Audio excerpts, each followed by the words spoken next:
Hello, everyone. How's your day going so far? Good? Perfect. My day is going excelente. So I'm at work. If you see that, that's my good friend Bonnie and Clyde. That's the name I gave them. That's to anybody that does the Halloween thing. Yeah, whatever. So I want to talk a little bit about what happens when we change our habits and patterns. Do you know what happens when we change our habits and patterns? Are you afraid of what that might look like? Let's read and talk a little bit about that, shall we? I'll be on here briefly. As you go through behavioral change processes, it's important to recognize that although your new behaviors may be healthier, they will likely feel uncomfortable at first. This is facts. Anyone that is in any type of journey in their life where change is happening, it's uncomfortable because it's not familiar. So you have to give yourself time and you have to be patient with yourself. Habits are undoubtedly hard to break. And as we give up familiar behaviors, we are often faced with underlying uncomfortable feelings and thoughts. That's true. Changing long-standing behaviors can be scary. We often hold on to unhealthy habits and patterns because by doing this, we trick ourselves into thinking we are in control. Yeah. Many toxic behaviors allow for us to avoid things we don't want to feel or think about in our day-to-day. This is especially true when these behaviors have been used to avoid negative emotions over a lifetime, such as drinking or people-pleasing. That would be me. We know on some level that if we let go of this familiarity, we will need to face uncertainty and the discomfort associated with healthy behavior change. And a lot of people don't find that fun. It ain't lit to be healthy. It ain't lit to, listen. It's also not lit to have panic attacks. It's also not lit to be depressed. It's also not lit to be people-pleasing people that don't have your best interests. Come on now. Let's keep it pushing like a shopping cart, people. A rule of thumb I like to use is if it feels uncomfortable at first, it's probably the healthier choice. This is what I raise my children on. If things feel too familiar and you're comfortable, you're not daring to be different. You're not outside of the box. Nothing should be familiar. Nothing should be comfortable. That's one way to measure if you're on the right path. Free advice. Interestingly, one of the more difficult things about changing patterns and habits is the impact it has on the people around us. Oh my God. Oh my God. Facts. One thing about that, if you have people around you that are leeches, that are feeding off your moxie, feeding off your charisma, feeding off your energy, and that's all they're doing, they're not going to like your journey. I'm going to say it again. They ain't going to like your journey. Because number one, they don't want you to change, which is why they're going to be toxic when it comes to feedback. So the best thing to do is challenge. Challenge your circle, your support circle, mind you. Challenge it. But only those that are awake and working on the self can understand the feedback the way they need to. See, if you have a skewed perception, if you haven't done any childhood trauma work, if you're not authentic within yourself, it's going to be hard to see and identify it in others. So you might want to tackle the self first, or else you'll get nowhere trying to evaluate others and you haven't self-evaluated. Also, free advice. Let's keep moving. Not only are patterns and habits part of our daily routine, but others become comfortable with them as well. Yeah. Right, Bonnie and Clyde? Yeah, my man. For example, people who are notorious people pleasers, so me, frequently say yes, despite being overwhelmed, keep their opinions to themselves for fear of being disliked, and often put their needs second to avoid appearing selfish. So true. Oh my God. Do you understand? I did that more than I didn't, and it was all mindless. I cannot make this up. Mindless. I had people up around me telling me about myself, but because I could not identify. I was too deep into my childhood trauma. I was too deep into self-soothing behaviors to enable myself to change for the better. Oh, the struggle was real. Hey, hello. Good day to you as well. Hello, James. We're just preaching a little bit about what happens when we change our habits and patterns. While I'm on my break, I'm waiting for my mother to come out. She getting her nails done, y'all. Yay! So moving forward. The people they surround themselves with have become accustomed to this pattern that they show up as.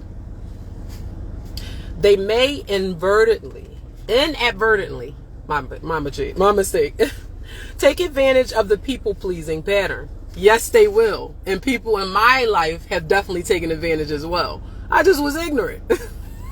Who say ignorance is bliss? Come on, y'all. Come on with me, player.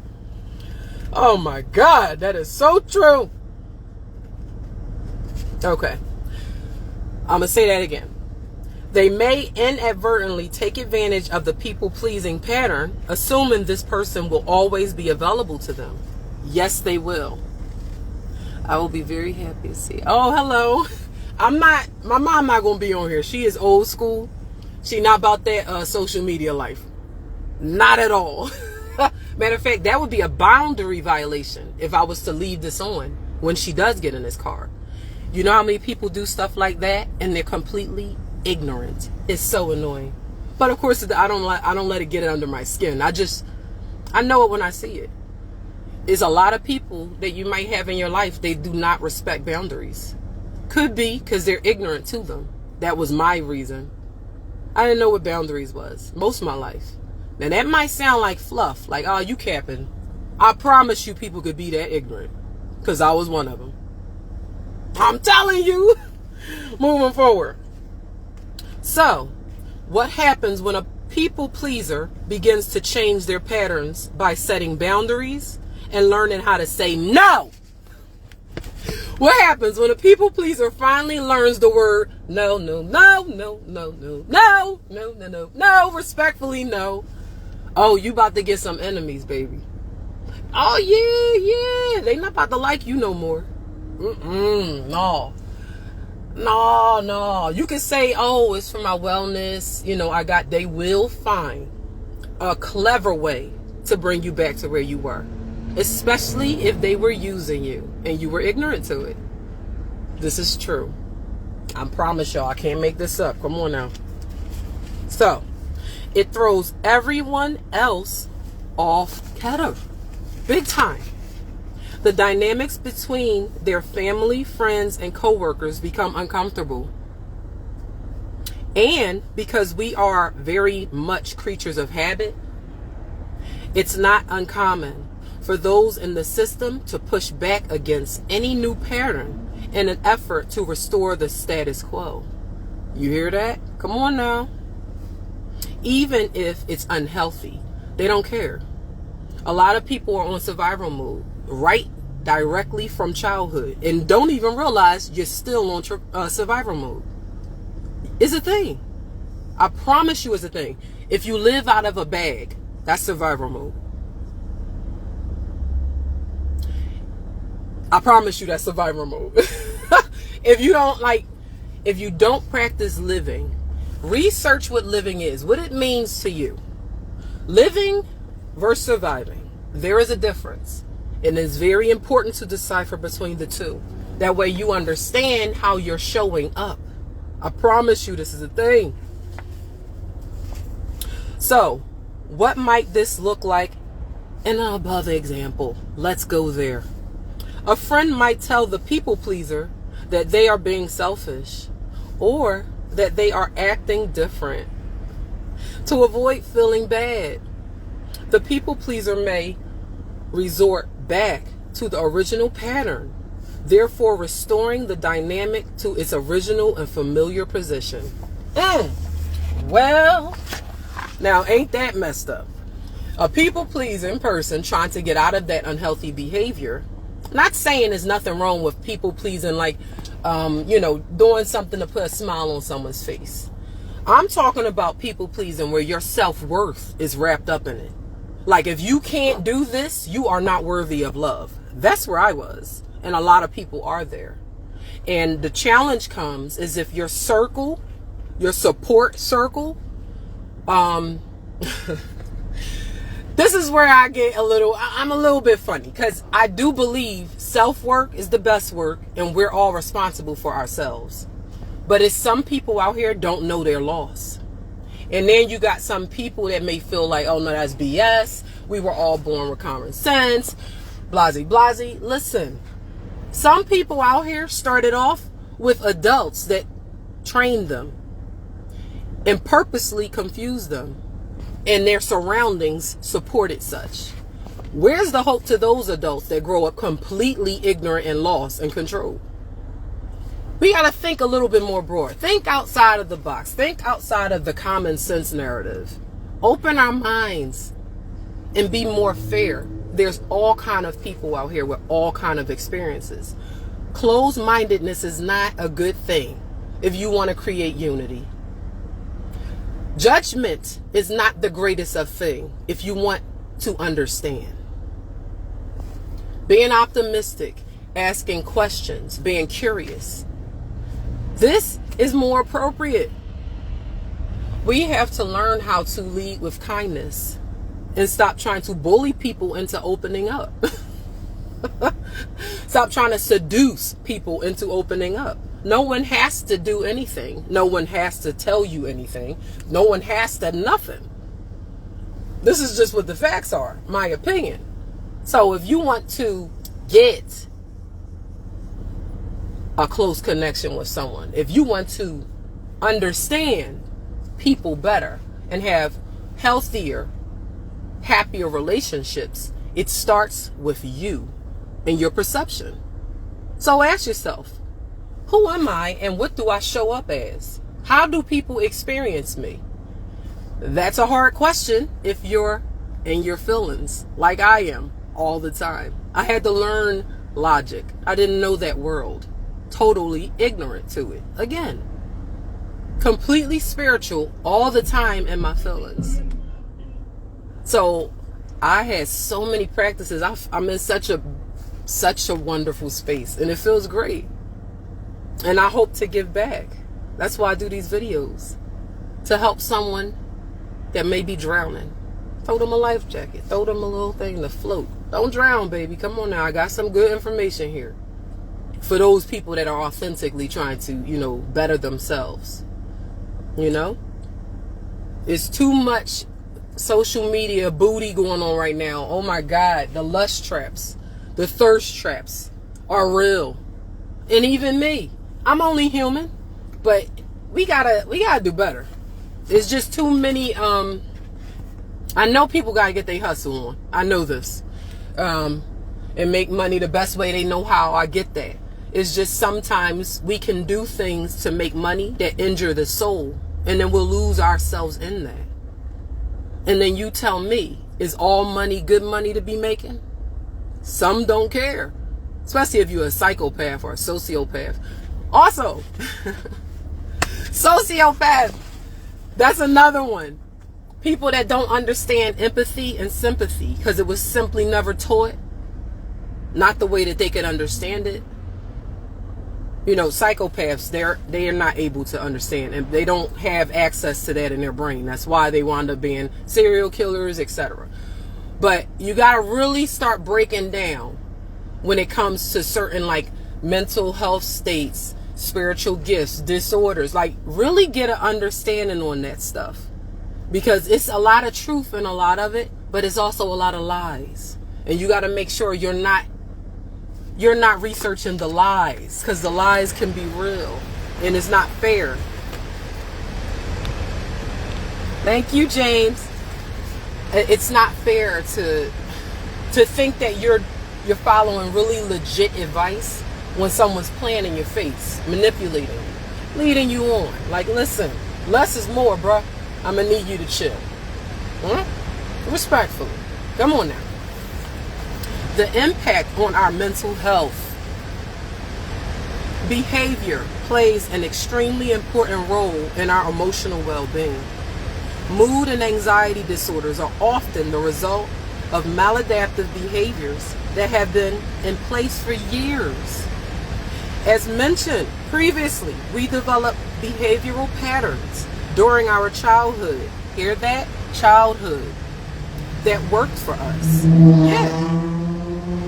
These allow us to navigate our environment as best we could. But as we develop into adulthood and our environments change, our patterns need to shift as well. In other words, our patterns must go with the flow. Our patterns, man, they gotta go with the flow. If we do not adjust our patterns to fit with our current context, they may no longer work for us. And instead, we create unhealthy habits. Facts. This can keep people stuck in unhealthy relationships. Facts. Oh my God. Unfulfilling jobs, toxic friendships, and difficult life stages. Staying in these dysfunctional dynamics perpetuates toxic patterns and habits, taking a significant toll on mental health. This is so true. No more suffering in silence, y'all. You can't try to take on certain things all by yourself all the time. If you come from a place of trauma, you got to learn to unpack that, and you might need some help. So really finding someone that you can trust to go to and talk these things out. And plus, if you were a child that was coached like me and misled to think it was parenting or things to that sort, you're going to need help, because you're going from a trauma narrative that is completely false and made up, and you're just adding to that. Like, that's what I did. Totally got it wrong. You know what I mean? Symptoms of depression and anxiety can develop. Yes, it can. Definitely happened to me. Leading to even more unhealthy behaviors, such as isolation and substance abuse, as well as feelings of hopelessness and decreased self-worth. Why then do people choose to repeat unhealthy patterns and habits? Because they are familiar, comfortable, and easy. Moreover, many people have difficulty seeing how their unhealthy behavior choices may be contributing to their current circumstances. True. You know how many adults I know that be living their greatest adult life, almost to the point where you don't think they got kids. I'm not cut from that kind of cloth. There's certain things that I just don't do because I'm raising children. But some people feel differently. And really, we can raise our children how we see fit. The challenge comes when those kids start growing up, and you start seeing when that free will kick in, how they use it based on your influence. Do you like what you see? Come on now. I'm cracking myself up. Okay, moving forward. I'm sorry, y'all. I'm on one. I'm always this lit. So, I'll start here. Moreover, many people have difficulty seeing how their unhealthy behavior choices may be contributing to their current circumstances. And why would they? These are patterns that at one point worked quite well. It is only through identifying our habits and patterns, their origins, and the functions they serve, that we can begin to make healthy and lasting changes in our lives. By slowly and strategically implementing healthy habits into our day, we begin to develop healthier patterns. We surround ourselves with like-minded people who support our new changes. We improve our overall mental and physical well-being, and we live longer, more fulfilled lives. Does that not sound like the truth? We need that. We want to live more fulfilled lives. We want to do better. We want to improve our relationships.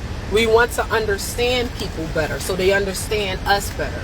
We want to learn how to communicate on a level that's understood and received versus talking at people all day long and they don't even understand you, you know? It's so important to factor all these things in. Identifying your patterns and habits. The first step toward changing patterns and habits is to become aware of them in the first place. When do you do them? What are your triggers? While most habits we have distinct triggers, they are not always within a person's immediate awareness. This is true. Because habits are typically automatic in nature. They may seem to just happen without any type of cue.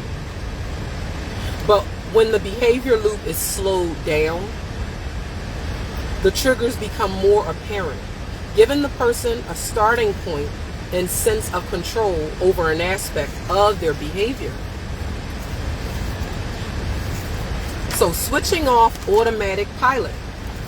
Awareness of one's patterns comes about a little differently.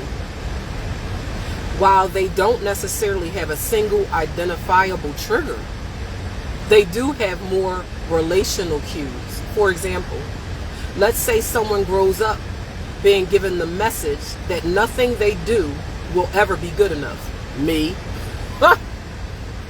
They carry that internalized narrative with them throughout their lives. Yes, I did. They may exhibit behaviors such as procrastination and perfectionism. Yes, I do. So listen, we're going to keep it all the way a beam. This is another reason, and I learned this so late. Me being so authentic, and actually I guess you could say some people experience me as self-sabotage behaviors because I would shame myself, but I was so used to being talked down to. I didn't look at it as bad or good. It just was my norm. I didn't even know how I would come off. Like, people like, dang, I mean, you beautiful, sis. Why you keep coming at your neck? I ain't get it. I really severely did not get it. And this is how people can be. And then people will judge me, thinking like, oh, yeah, something wrong with her. Oh, she just, like, and I'm missing it, but I'm feeling all that energy. Like, what am I missing? Like, I don't get, like, I feel like they talking trash when I leave the room. Like, I was literally on one and didn't even know it. Like, it blows my mind to this day. Okay. They may exhibit behaviors such as procrastination and perfectionism, which continue to perpetuate their narrative. The pattern will emerge when a situation or relationship triggers the person's feelings of never being good enough. Oh my God, that so is true. That showed up in my marriage. I'm sitting here, not all the time though. I would think that it's my husband and it's me like a mug. Nick, oh my God. First of all, you gotta be humble. When you know the L is on you, that comes with a certain amount of chest hair. Like, you gotta be able to take that on the chin and be like, you right, it's me. Like, versus, no, it's not. First of all, now that's gonna scare your man away. Or your woman, whatever your circumstances are. Getting on the defense. We got to understand what that actually translates to when we are defensive, where that comes from. And more than likely, it's not because of your partner. It really isn't. The current context and long-standing pattern fit together like puzzle pieces. Awareness of both patterns and habits involves noticing that you are doing the behavior again and switching yourself off automatic pilot. Think about tying your shoes. It is highly likely that you can tie your sneakers while in the middle of a conversation with someone or while watching something on TV. Because tying your shoes is such a familiar and frequent task. Your brain does not need to focus on every step required to make a successful loop. True. I vividly remember teaching my son how to tie his shoes. Such a simple task, yet so difficult to teach. How could this be? When forced to pay attention to behaviors that have become routine for us, we take ourselves off automatic pilot and become actually in tune with our actions.